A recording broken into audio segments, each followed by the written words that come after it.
Sziasztok. In case you wondered what that means, it's how Hungarians greet you. It means hello semuanya. Today I'm going to take you to Hungary, a country in the middle of the European continent. It is, in fact, one of the oldest countries in Europe, for sure older than your grandma. Huntsmen lived there for many years, and different tribes followed after them, the Pannonians and the Celts, by the 4th century BC.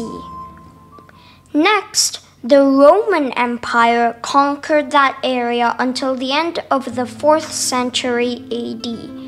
They built beautiful buildings and cities that we can see up to this day. It was never a quiet time.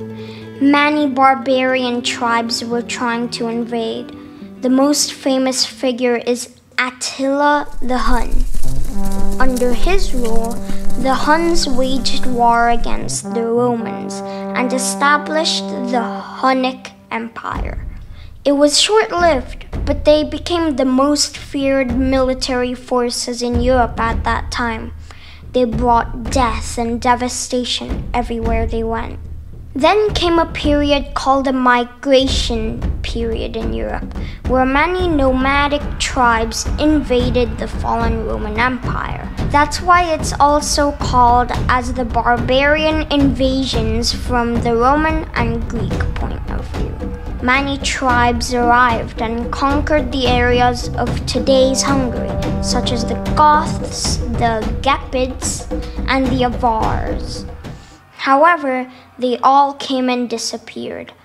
We couldn't really call any of them as the natives of Hungary until Magyar people arrived in the end of the 9th century, led by Árpád.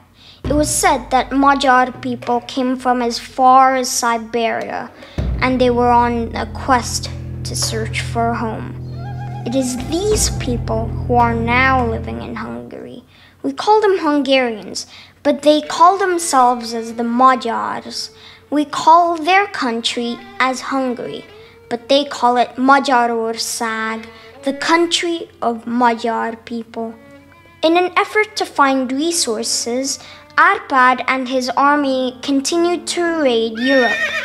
They went as far as the territories of modern Spain, until they were defeated by the Germans at the Battle of Lechfeld in 955. After that, the Hungarians stopped attacking their neighbors and focused on their own country. King Stephen I, the descendant of Árpád, was crowned as the first king of Hungary on January 1st, 1000 AD, with the blessing of the Pope. That was how Hungary became a Christian country. Throughout the 12th to 13th century, Árpád dynasty continued to produce monarchs.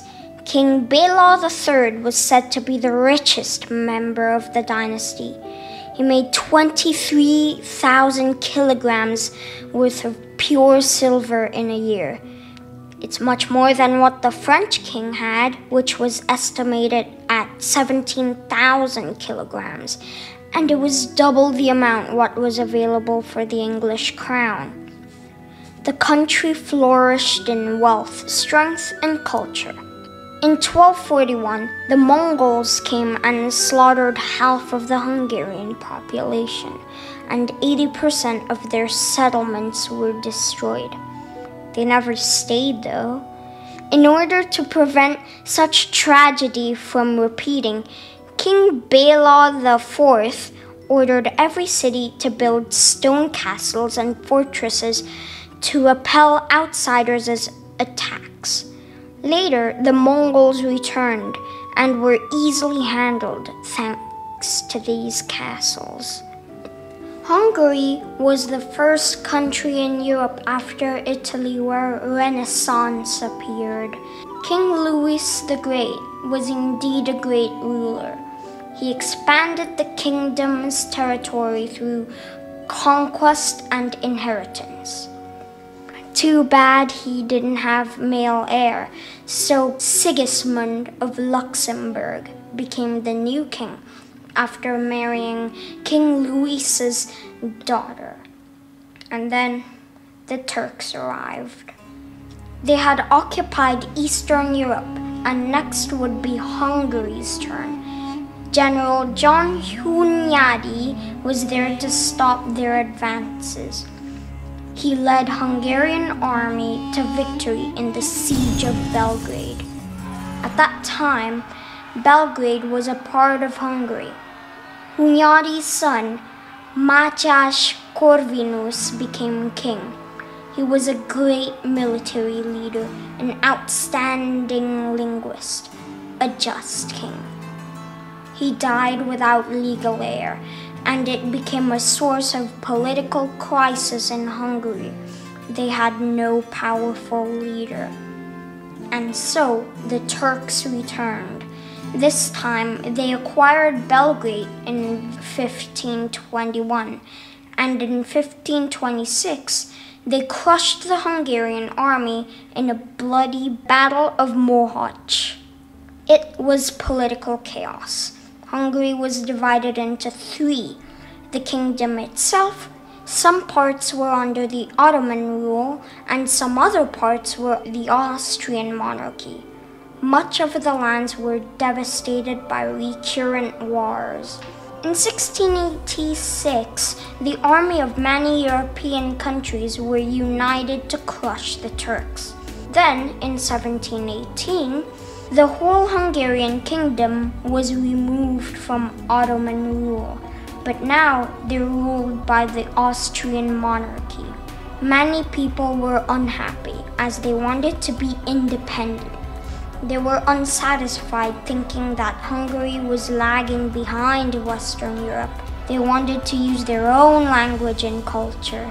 In 1848, the Hungarians fought for their freedom valiantly. They were winning, but the Austrians called for help from Russia. The following year, Russian and Austrian army crushed the Hungarians. After some negotiations, in 1868, they agreed to form a new empire together called the Austro-Hungarian monarchy. It was at that time the second largest nation in Europe after Russia. And finally, Hungary began its own modernization. The cities Óbuda, Buda, and Pest merged into Budapest.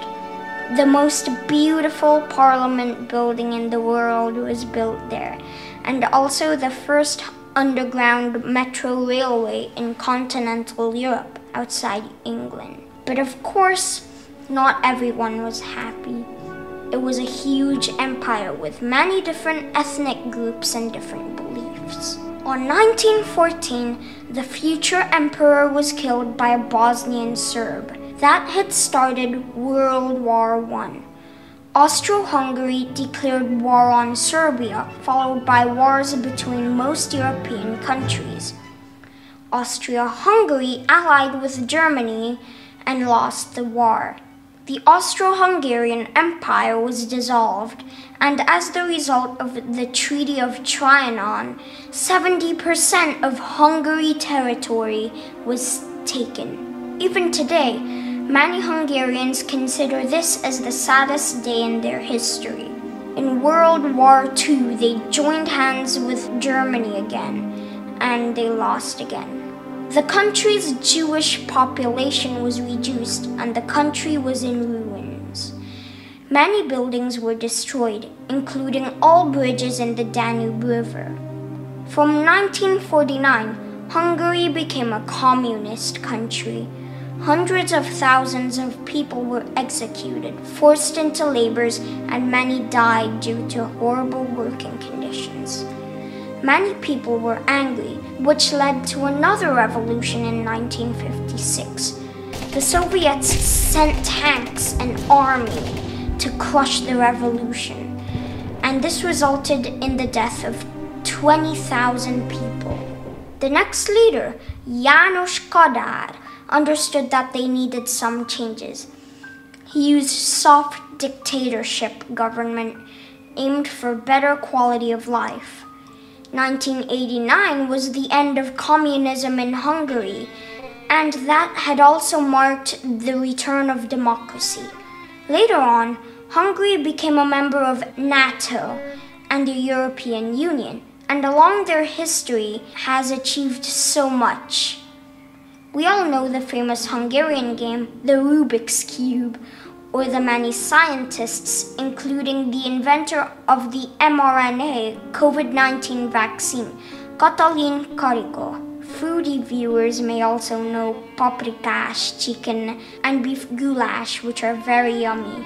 I hope this video helped you learn a bit more about Hungary as a country and its history. If you enjoyed, please watch some of our other videos, as it may help you know even more about Hungary and life there. Thanks for watching.